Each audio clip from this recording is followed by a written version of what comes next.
Eh bien salut tout le monde, bienvenue pour ce DeFi Actu du 28 mai 2025, j'espère que vous allez bien, pas mal de news pour aujourd'hui, et on commence par les news maxi Bitcoin, donc les achats de Bitcoin en masse, par-ci par-là, en veux-tu, en voilà ma petite dame. On commence par BlackRock, 2,4 milliards de dollars d'entrée la dernière semaine. Est-ce que c'est étonnant? Pas tant que ça du côté de BlackRock. MicroStrategy, toujours aussi peu étonnant, qui a acquis encore 4020 BTC. Au total, ils ont investi plus de 40 milliards de dollars. Ça s'arrête jamais, évidemment, c'est la stratégie de stratégie, hein, ils portent bien leur nom. À votre avis, quand est-ce qu'ils vont atteindre le million de Bitcoin? Je suis à peu près sûr que Michael Saylor, il en rêve tous les soirs, il fait des rêves humides de ah là là, un jour stratégie aura 1 million de Bitcoin, ce sera super. Je me demande quand ce sera, et je me demande si ça arrivera déjà, mais je pense que stratégie est parti pour. En tout cas, à force d'investir à coût de 4000, 5000 Bitcoin par-ci par-là, ça va finir par arriver. On a Strive, fondé par Vivek Ramaswamy, ouais, je suis pas sûr de l'avoir bien prononcé, qui lève 750 millions de dollars pour lancer sa stratégie Bitcoin. On a de plus en plus de boîtes comme ça qui lèvent des fonds, qui émettent de la dette, ce genre de choses, pour acheter du Bitcoin. Je me permets de le relever, il y a un cas quand même où ça s'est mal passé, on va dire, c'est Riot Mining, il y a pas si longtemps, qui a vendu du Bitcoin. Alors à côté, ils minent du Bitcoin, ils en génèrent, mais bon, ils ont quand même vendu du Bitcoin après en avoir acheté un mois ou 2 mois, enfin quelques mois avant ça, donc ils ont vendu avec un très mauvais timing, d'ailleurs, ils ont vendu il y a pas si longtemps, quand Bitcoin était à 90 000, juste avant que, que ça remonte, comme quoi, parfois on est une grosse entité, on est une grosse baleine, et on peut vendre au mauvais moment. On a DDC Enterprise de Hong Kong, ça veut dire Day Day Cook. Je sais pas trop ce qu'ils font, est-ce que ils font des recettes de cuisine, des équipements de cuisine, j'en sais rien. En tout cas, moi j'aime bien la cuisine, donc j'irai voir ce que c'est ce DDC Enterprise. Ils lancent un achat de 21 bitcoins, c'est déjà pas mal, hein, je vais pas vous mentir, j'aimerais bien les avoir. La société investit dans le cadre d'un plan plus large visant à accumuler 5000 bitcoins sur 3 ans. Ils voient quand même large, parce que c'est 5000 bitcoins sur 3 ans, mais sur 2025, alors certes, il y a déjà la moitié de l'année qui est passée, mais ils veulent en acquérir seulement 500 sur cette moitié de 2025. Donc ensuite, il va rester 5 autres moitiés d'année pour faire les 3 ans. 500 x 6, ça fait 3000 bitcoins. Donc ça veut dire qu'ils prévoient d'en acheter déjà pas mal cette année-là, mais encore plus les autres années. Si le prix de Bitcoin est plus cher, ça va être difficile d'atteindre les 5000. Voilà, je me demande si leur objectif va être atteint, parce que si on a un Bitcoin qui continue de s'apprécier, forcément, dans 3 ans, il vaudra plus cher. Donc dans 3 ans, ça coûtera plus cher d'accumuler des Bitcoins. Avec des si on refait le monde évidemment, mais je pense que la plupart des enthousiastes du Bitcoin seront un petit peu de mon avis, qu'il a quand même tendance à aller dans une certaine direction pour le moment. On a Trump Media qui annonce un accord de trésorerie en Bitcoin de 2,5 milliards de dollars. La société prévoit d'utiliser les fonds récoltés pour créer une trésorerie en Bitcoin. C'est cool. Il s'agit de l'une des plus importantes opérations en trésorerie, en Bitcoin jamais réalisées par une société cotée en bourse. Crypto.com et Anchorage Digital assureront la conservation des avoirs en Bitcoin de Trump Media. C'est pas étonnant, hein, Crypto.com et la boîte de Trump, la boîte Trump Media, machin truc, ils ont déjà fait des partenariats, il me semble, donc je suis pas du tout étonné de la news. On a, ah oui, juste petite blague à part, il y a la Bitcoin conférence à Las Vegas en ce moment, c'est jusqu'au 29 mai, et il y a pas que ces personnes-là qui vont parler lors de cette conférence, mais toutes les vedettes, on va dire, toutes les têtes d'affiche qu'il y a autour de cette conférence. On pourrait pas jouer au qui est en fait avec ce genre de personnes, parce que ils se ressemblent tous, ils ont tous la même tronche. Je suis sûr ils sont tous du même parti politique probablement, donc c'est compliqué de jouer au qui est avec ces têtes-là. Oui, bon, alors est-ce qu'il a de la barbe? Ah merde, je vais pas en retirer beaucoup. Est-ce que c'est un homme? Je suis pas sûr si je la retire ou pas, Cynthia Lumis. Bref, j'avais trouvé ça marrant, j'avais envie de le caler dans cette vidéo. On enchaîne avec Hasbulla. Est-ce que ça vous dit quelque chose? C'est pas un enfant, au cas où, hein, si vous pensez que c'est un enfant, non, c'est un adulte, il a une maladie, bon, je saurais pas donner le nom de cette maladie, et j'ai remarqué que sur son compte, il était à fond sur le Web3, les cryptos et compagnie, et bon, sans surprise, hein, c'est comme ça que je suis tombé par hasard sur ce compte Twitter. Il y a eu une levée de fonds pour un meme coin. On a eu ce phénomène-là pendant un moment sur Solana, où il y avait les levées de fonds, voilà, quelqu'un qui balançait une adresse, fallait envoyer des fonds et on pourrait récupérer un token. Ok, le modèle, il est évidemment horrible, puisque il y a aucune confiance, il y a aucun contrat, il y a rien qui garantit que on puisse récupérer les tokens derrière. Il y a eu évidemment plein de dérives lors de cette hype, cette bulle un petit peu des levées de fonds sur Twitter. Mais là voilà, on a le compte d'Azboula du coup qui a fait une levée sur la Binance Smart Chain. Il fallait envoyer des BNB ou des USD1. On va reparler un petit peu de ce stablecoin dans les actus DeFi pur et dur. Donc la pré-sale est terminée, ça a duré 24 heures. 20 millions de levées en 24 heures, alors que ça faisait un petit moment qu'on n'avait pas vu ce genre de pré-sale, même si vous avez confiance envers le compte qui fait ça, même si c'est pas une fake news ou quoi que ce soit, je suis quand même pas super convaincu par le principe de faire des pré-sales sur Twitter et compagnie, mais bon, pourquoi pas, peut-être que ça va marcher, que ceux qui ont mis un billet là-dedans, ils seront super contents, ils vont se faire plein de pépettes, tant mieux pour eux. 8700 wallets qui ont participé, et le wallet de la pre-sale fait partie des top 10 holders du SD1, mais bon, forcément, pour l'instant, le stablecoin vient à peine d'être lancé officiellement, on dirait, donc c'est pas étonnant. Le retour un petit peu des levées de fonds à l'arrache sur Twitter, ouais, moi je vois pas toujours ça d'un très bon œil. On a Circle, l'émetteur de l'USDC, là on change complètement de registre, qui dépose officiellement un dossier pour entrer en bourse sur le NYSE. C'est un peu la suite logique, hein, c'était attendu depuis un petit moment. Je sais même pas s'il y avait eu des news ou si c'était juste des rumeurs pour l'instant autour de Circle qui pourrait essayer d'entrer en bourse. Maintenant, les choses se concrétisent et je pense que c'est étonnant pour personne, hein. C'est assez attendu que Circle rentre en bourse. On a déjà Coinbase en plus, ça fera une entité crypto en plus. Il y a Kraken aussi, il y en a pas mal d'autres qui sont dans les tuyaux. Il me semble que pour l'instant il y a que Coinbase et tout ce qui va être boîte de minage et compagnie, mais dans tout ce qui est exchange, tous les poids lourds autour de la DeFi, de la finance centralisée, je crois qu'il y a que Coinbase qui soit listé en bourse. Je suis pas sûr à 100%, mais il me semble. On a plus de 150 000 validateurs Ethereum qui signalent leur soutien à l'augmentation de la limite de gaz de bloc. En gros, sur Ethereum, on peut pas passer un nombre de transactions infini par seconde. C'est assez limité et au coût actuel des transactions, on va dire, alors pas en coût en termes de dollars, en termes d'Ethereum ou quoi que ce soit, mais les transactions, ça nécessite une certaine unité de frais. Donc en général on dit des gas fees, donc unité de gaz, unité d'essence. Et cette proposition, elle vise à augmenter la limite d'unité de gaz, donc pour pouvoir permettre plus de transactions par bloc, hein, mais bon, du coup on peut dire par seconde, par extension, peu importe. Cette nouvelle limite, elle est proposée de 60 millions contre les 36 millions actuellement, et ça a déjà été augmenté plusieurs fois. Il me semble qu'au début c'était 15 millions, ça a été doublé, ensuite ça a été un petit peu augmenté à 36, voilà, pour augmenter le nombre de transactions. Et puis avec le développement de la DeFi et compagnie, il y a aussi des contrats qui sont un petit peu plus coûteux en gaz, typiquement si je veux envoyer des tokens à quelqu'un, ou si je veux faire une transaction assez complexe sur Pendle, sur Bifi, ce genre de protocole, ça peut me coûter beaucoup plus cher en frais de transaction, donc ça va aussi utiliser plus d'unités de gaz sur la blockchain. Donc voilà, il y a de plus en plus d'usages qui sont un petit peu plus coûteux, il y a de plus en plus d'utilisateurs. Moi je vois ça d'un bon œil. 150 000 validateurs, ça fait beaucoup hein, sur Ethereum, mais il me semble qu'il y en a 1 million.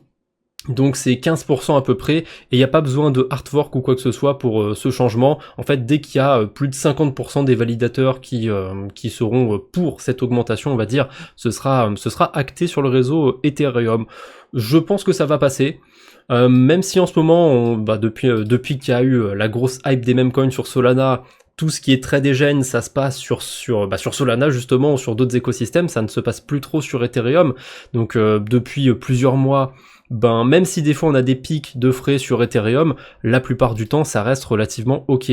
Actuellement, quand j'enregistre la vidéo, on est quand même à 8 GWay à peu près, ce qui est c'est pas si élevé que ça, mais je suis habitué au luxe, je suis habitué à ce que ce soit autour de 1 GWay, donc que les transactions soient littéralement 7-8 fois moins chères, parce que là il y a un petit peu plus de demande. Ça veut pas dire que quand il y a 1 GWay, il y a moins de transactions sur Ethereum. Les gens font souvent l'erreur, non, il y a toujours autant de transactions sur Ethereum, vous pouvez aller voir les stats, c'est juste que quand il y a beaucoup de gens qui veulent se presser, faire une transaction d'un coup, les places sont limitées, donc les gens payent plus cher. Quand il y a un peu moins de monde, que les gens sont moins pressés, forcément ça diminue un petit peu les frais sur Ethereum. Un truc terrifiant dont j'ai entendu très peu de personnes parler, c'est l'affaire Mango Markets aux États-Unis. Il y a eu un procès autour de tout ça, et en gros le hacker de Mango Markets, je me souviens plus de son nom, c'était quelque chose Heisenberg, c'était toute une histoire d'ailleurs. Mango Markets, on va pas trop revenir là-dessus,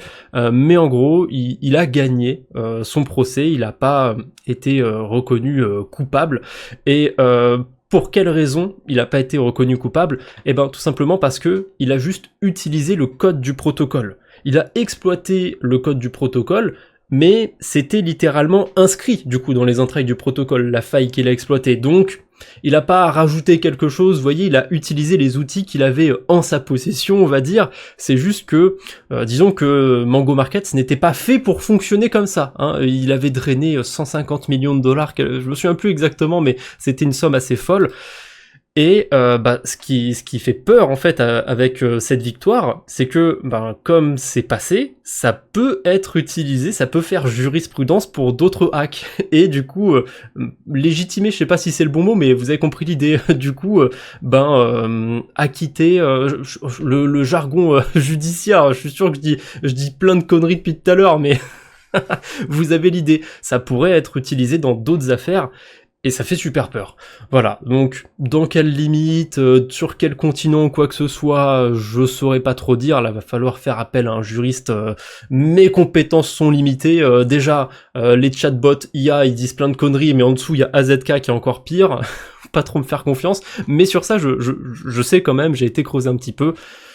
Ça fait peur que le hacker ne soit pas tombé pour ça. Il est quand même tombé pour autre chose, parce qu'il avait des images d'enfants, on va dire, sur son ordinateur. Je vais éviter les mots pour Twitch et YouTube, les algorithmes ils sont un petit peu sensibles, c'est un petit peu des...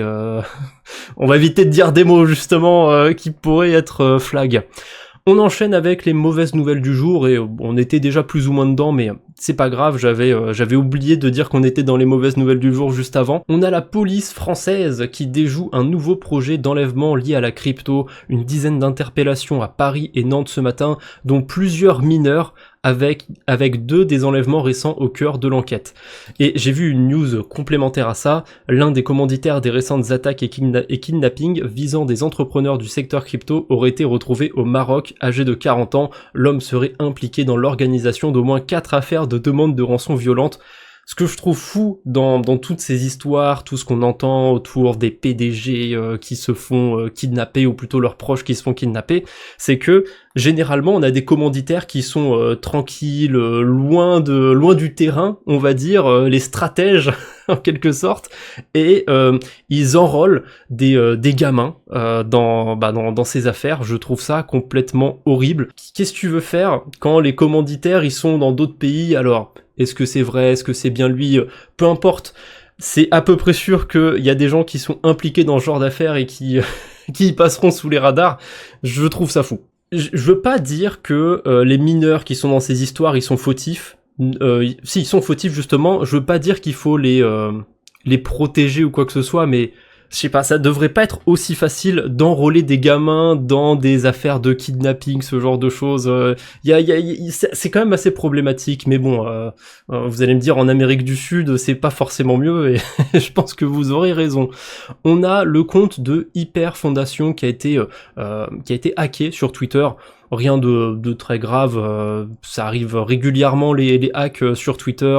Depuis, ça a été sécurisé. Je sais pas exactement ce qu'il y a eu comme post sur le compte de la Hyper Foundation. Je suppose que c'était du phishing, des trucs assez classiques. Ça arrive un petit peu tous les projets crypto, donc même si j'aime pas le token hype, je vais pas en profiter pour taper dessus. Le protocole derrière fonctionne bien, c'est le problème c'était juste sur le compte de la fondation, donc vraiment pas très très grave. Un petit retour aussi sur l'écosystème SUI, rappelez-vous, j'en ai fait une vidéo dédiée, il y a eu un hack sur le protocole Cetus, et bien suite à cette affaire, SUI va investir, va injecter 10 millions de dollars pour des initiatives de sécurité. C'est des fonds qui vont servir à payer des audits, des bug bounties, ce genre de choses. C'est cool. 10 millions, c'est bon, c'est pas fou. Ils ont pas donné de mots par rapport à si ils allaient aider Cetus, si jamais ils arrivaient pas à récupérer les fonds, est-ce qu'ils vont les aider à rembourser les utilisateurs. Il n'y a pas eu de communication autour de tout ça, donc bon bah on croise les doigts pour l'instant pour ceux qui étaient impactés par Cetus. En tout cas, il n'y a pas tous les fonds qui ont été dérobés. Sur les 220 millions, il me semble, il y en a que 60 millions qui ont été sortis de SUI, qui ont été échangés en Ethereum et compagnie, on connaît la suite. 160 millions de dollars sont encore sur la blockchain SUI et bon, je pense que les fonds seront récupérés d'une manière plus ou moins décentralisée, on va dire, avec plus ou moins l'accord du hacker. Mais ça, du coup, de ce côté-là, c'est pas trop un problème. Mais ouais, les 60 millions de dollars, ça m'étonnerait que ça revienne un jour sur Cetus. On peut quand même espérer, mais je me demande s'il y a SUI, s'il y a Cetus qui vont sortir un petit billet de leur poche pour essayer de dépencher un petit peu, d'estomper un petit peu les pertes. On enchaîne après les mauvaises nouvelles comme d'habitude avec les levées de fonds. Il y en a eu pas mal forcément, j'ai pas fait de DeFi Actu encore depuis une semaine, donc ça s'accumule avec le temps. On commence par Astar Network qui reçoit du soutien financier d'Animoca Brands. En général, ce genre de news, on a une grosse entité qui a déjà un token qui reçoit du soutien financier. Ça veut potentiellement dire que c'était une vente OTC, je peux pas l'affirmer, mais je pense que c'est une vente OTC. Après, Astar, pour le coup, ils ont un timing assez particulier.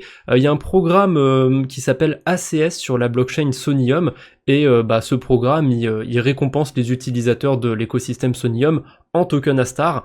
Donc je pense pas que ce soit lié cette vente de tokens, mais avouez que c'est quand même cocasse que ça arrive un tout petit peu avant la fin du programme ACS. Je dis ça, je dis rien, c'est quand même un drôle de hasard. Ensuite, on a Easy Labs qui annonce un investissement dans Avalon Labs. Je sais vraiment pas pourquoi ils investissent dans Avalon Labs, en tout cas en termes d'utilisateurs un peu mercenaires sur la DeFi. J'ai du mal avec ce protocole, c'est juste un fork d'AAV mais qui sert juste à farmer des points, un petit peu comme Zeroland. Je me souviens, j'avais eu un échange avec le CEO de Zeroland, je crois, un échange rapide sur Twitter.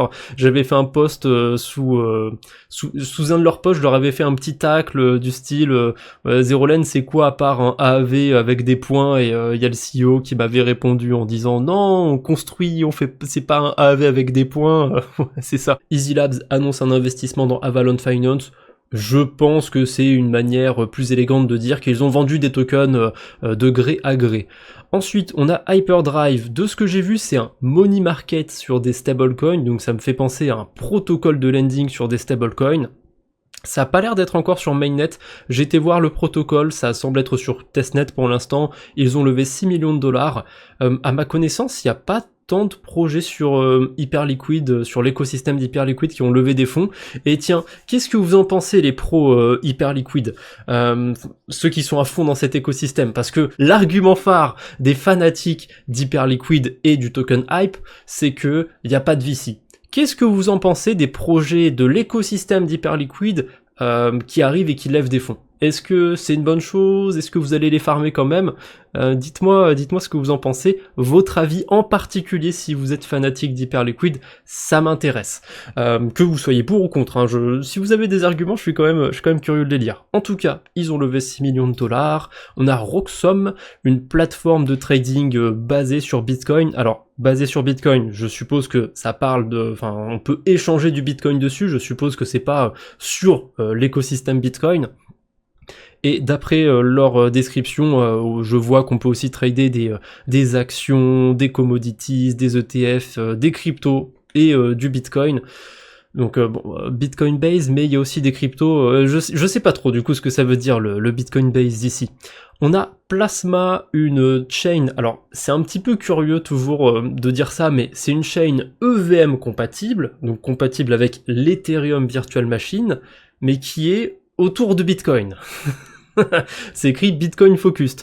Donc ça me rappelle un petit peu Korn, le Layer 2 un petit peu à la Blast sauce Bitcoin, qui a pas trop pris. Il y a quelques trucs à faire sur la DeFi du côté de Korn, mais il y a pas mal de choses qui sont payées en token Popcorn, c'est vraiment payé comme ça, on est sur la DeFi où on a l'habitude des noms à la con, mais je crois que c'est une sorte de version VST du token Corn, je sais pas si c'est très intéressant, j'ai pas eu le temps de creuser plus, mais pour ceux qui auraient le temps, pour ceux qui auraient envie, il y a peut-être 2-3 trucs sympathiques sur l'écosystème de Corn en ce moment. Ensuite, on a une plateforme de trading décentralisée sur Solana, Solana Base cette fois-ci, Fermilabs qui a levé 1,2 million de dollars, on a Hyperion, ça m'intéresse pas mal, avant, ils se sont renommés il y a pas longtemps, avant ça s'appelait Hyperfluid sur la blockchain Aptos, c'est un DEX de liquidité concentrée, donc quelque chose d'assez classique, mais sur Aptos, je sais même pas s'il y en avait, j'ai l'impression que c'est le premier ou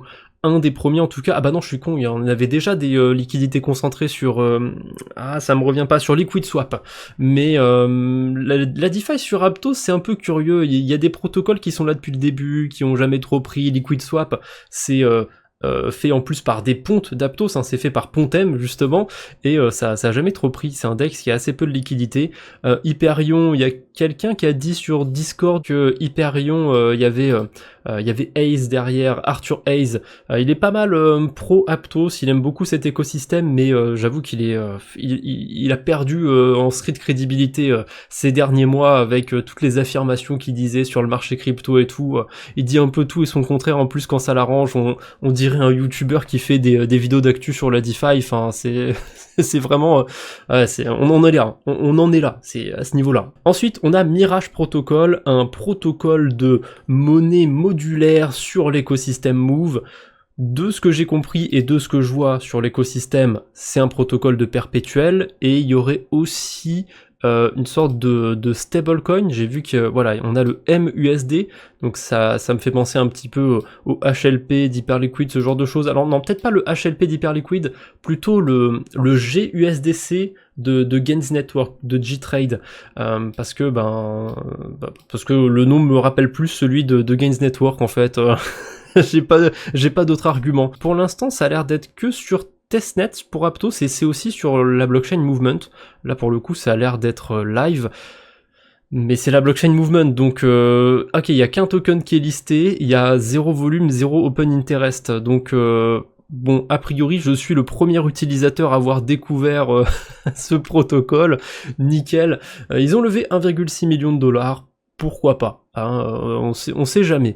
Ensuite, pour terminer ces levées de fonds, on a Voya Games, un studio gaming Web3 basé à Berlin, qui lève 5 millions de dollars. Ah, c'est pas mal, c'est pas mal. Comme d'habitude, après les levées de fonds et compagnie, on enchaîne avec la minute DeFi, quelques actualités autour de la DeFi qu'on va passer en plus d'une minute, ça c'est sûr.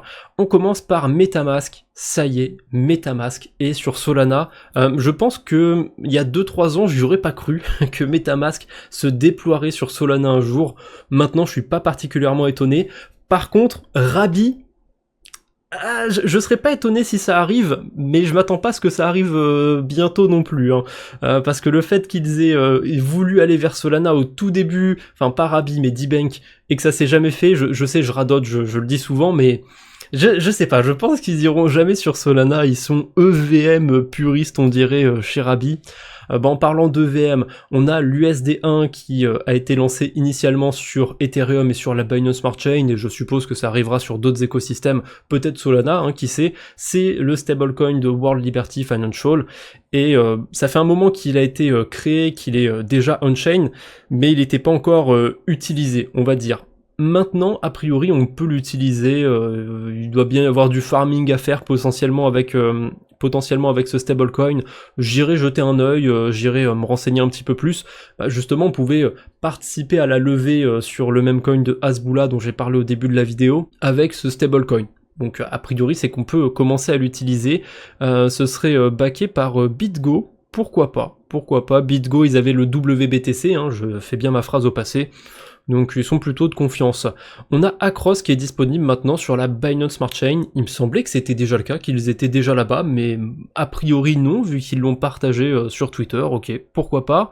On a... ah oui, il y a 2 trucs qui ferment leurs portes sur la DeFi, et oui, c'est beau, le monde de la DeFi, mais parfois, il y a des protocoles qui apparaissent et qui disparaissent. Cette fois-ci, c'est le tour de la Layer 2, c'est même une Layer 3, il me semble, Magic, non, c'est pas ça, Magic, c'est le nom du token. La Layer 3 Treasure avec le token Magic, il me semble que c'est un Layer 3 qui est par-dessus Arbitrum, celui-là. Donc le 30 mai, ils fermeront leurs portes. Donc si jamais vous avez des fonds, peut-être un petit peu d'Ether que vous avez laissé là-bas, potentiellement vous avez essayé de farmer, je crois qu'à l'époque de Layer 0 et compagnie, il y a des gens qui ont dû envoyer des fonds sur cette blockchain, donc si vous avez un petit peu d'Ether, si vous avez quelque chose qui traîne, pensez à retirer vos fonds.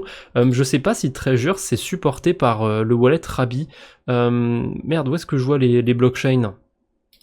Là je vais pas voir toutes les blockchains, je sais pas si j'ai utilisé Treasure, mais je pense que c'est supporté par Rabi. En tout cas, si c'est pas supporté par Rabi, débrouillez-vous, on peut rajouter des blockchains facilement, mais pensez à sortir vos fonds de cet écosystème avant qu'il ne soit trop tard, littéralement. Bon, sur la Binance Smart Chain, c'est Alpaca Finance qui va mourir, qui va fermer ses portes. Je pense, hein, vu que c'est un protocole de l'ère DeFi 2021 qui s'est jamais trop relevé du précédent cycle, justement, je pense pas qu'il y ait grand monde qui ait des fonds dessus, mais sait-on jamais, si vous avez des fonds, vaut mieux les retirer.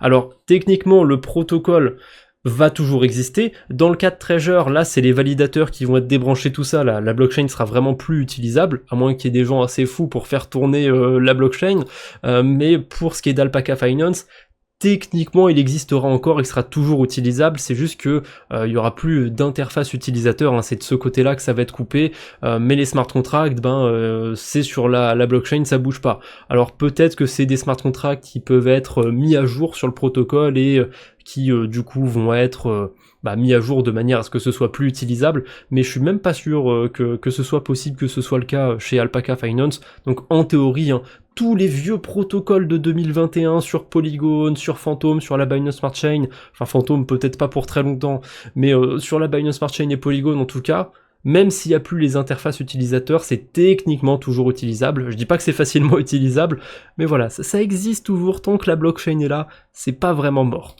Ensuite, on a, alors c'est pas le même du jour, j'avais trouvé ça marrant, je voulais le mettre en même, mais finalement j'ai trouvé autre chose. On a Frax, qui a payé pour être affiché sur la fameuse sphère qu'il y a à Vegas.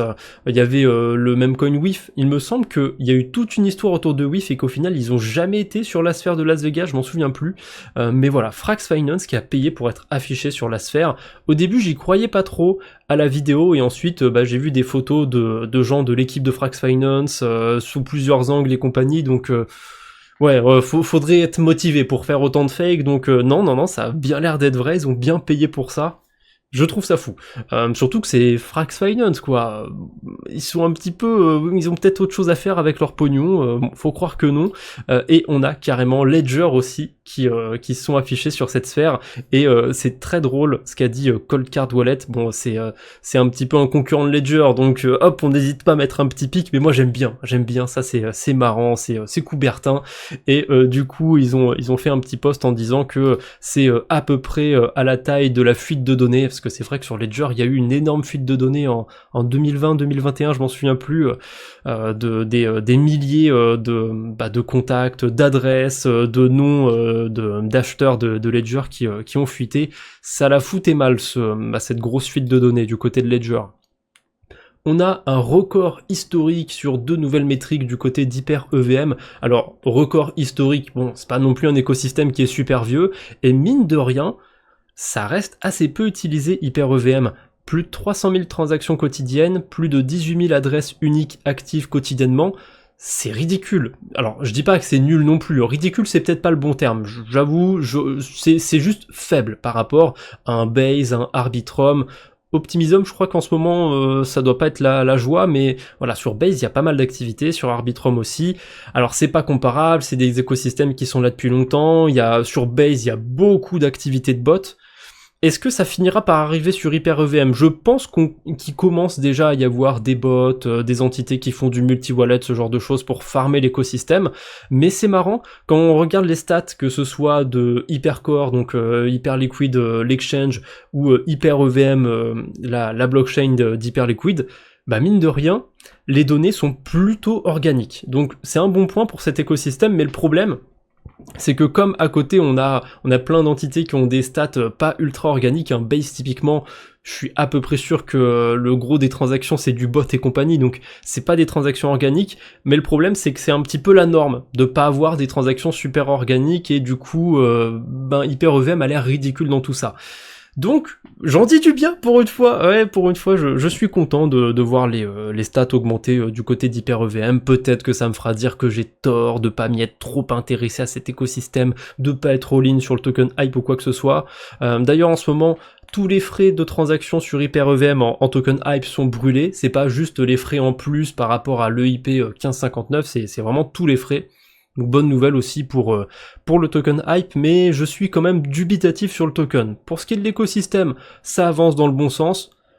Pour ce qui est du token, je suis content d'avoir ouvert un short dessus, j'en dirai pas plus. Ensuite, on enchaîne avec Berachain. J'ai vu un post de Bluechip, une agence de stablecoin qui fait des notations sur des stablecoins et compagnie, donc c'est leur domaine, les stables, qui ont fait un petit post sur Berachain et à quel point les liquidités sont sorties après la fin de Boyco. Bon, j'en ai parlé plusieurs fois aussi sur la chaîne YouTube, mais je voulais juste dire que ça semble s'être tassé un petit peu, il y a le gros des liquidités qui sont sorties, maintenant ça continue quand même d'aller plutôt vers le bas, ça continue de descendre encore doucement, mais je m'attendais à ce que ce soit plus agressif les sorties de Berachain. Finalement ça va, ils ont réussi à retenir un petit peu les liquidités, mais je pense que c'est qu'une question de temps et que ça va finir comme Blast en fait, ça va finir, ça va tomber dans les abîmes petit à petit. Un petit rappel sur les pools du côté de Bits, du côté de Balancer, il y a des trucs sympathiques en ce moment sur ces protocoles, j'en ai fait une vidéo dédiée, hein, voilà, je dis ça, je dis rien.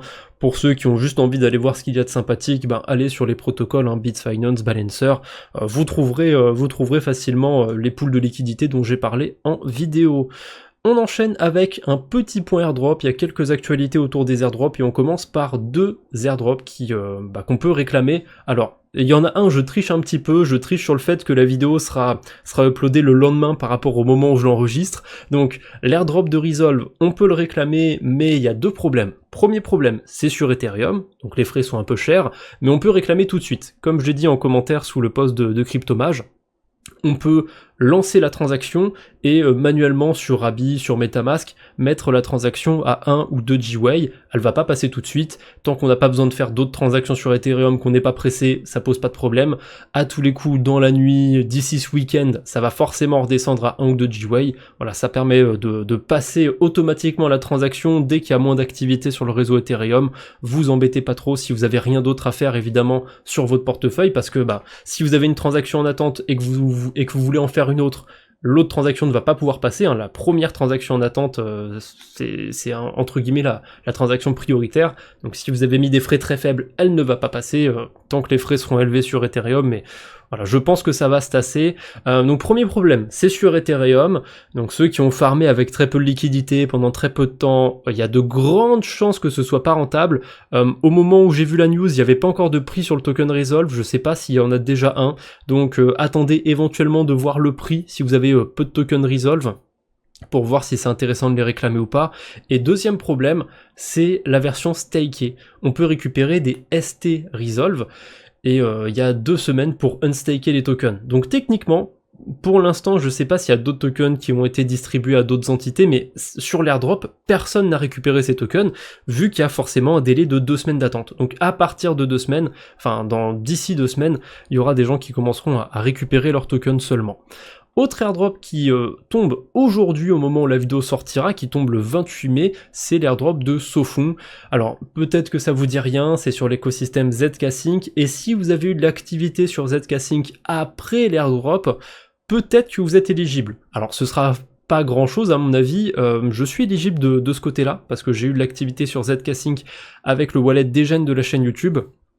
Et l'éligibilité, si vous avez juste eu de l'activité sur ZK-Sync, c'est autour de 1450 tokens Sofon. Sachant que au lancement, il y aura, je m'en souviens plus, je crois qu'il y a 1 milliard de tokens Sofon, quelque chose comme ça, au lancement. Est-ce qu'ils le disent dans leur post? Je sais pas. Ouais, c'est ça. 600 millions de Sofon seront distribués, blablabla, donc il y aura à peu près 1 milliard de tokens Sofon. Si le token vaut 1 centime ou 2 centimes au lancement, c'est déjà pas mal, donc 2 centimes fois 1450 tokens, ça fait un airdrop à 30 $ à peu près. C'est pas mal hein, pour quelque chose qu'on n'a pas farmé, hein. J'ai pas utilisé Sofon sur le wallet Degen, donc c'est 30 $ gratos, ça se prend toujours, mais c'est pas non plus une somme qui va changer la vie, on est d'accord. On a l'airdrop d'Assister, ça me dit rien du tout, je l'ai vu passer sur Twitter, voilà, si ça parle à certains, vous aurez le lien pour vérifier votre éligibilité.